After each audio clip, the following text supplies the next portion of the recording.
Yo ho ho, what is going on, guys? Today in this video I'm coming at you. I got a new car on the channel. Gonna do a little review on it. Gotta fix the headlight because I bought it, you know, it already broke because it's just me. But today I'm gonna be coming at you. The hood latch doesn't really want to close, so gotta do a little bit of tinkering with it, and we're gonna do it with a screwdriver. This is gonna be on a Honda Accord, the 6th generation. It does work on the Civic as well, so Honda Accord and Honda Civic 6th generations between 98 and I believe 2004 or something like that.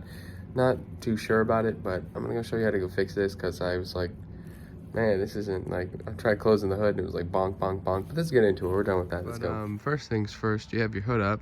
I see the badge is like falling off on the side, and you go to close it, you see.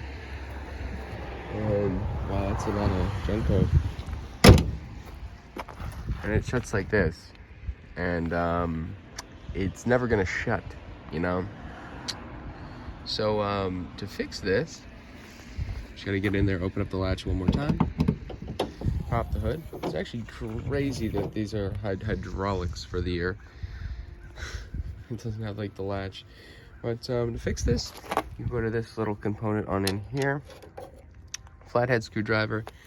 Take your screwdriver, place it directly on this piece that has a little spring on it. Push it. You hear a click. And it will click on down. We'll click the assembly to let this piece fully go down into there. So watch this. You'll hear the click. It'll be shut. There you go. Thanks for watching. I hope you enjoyed.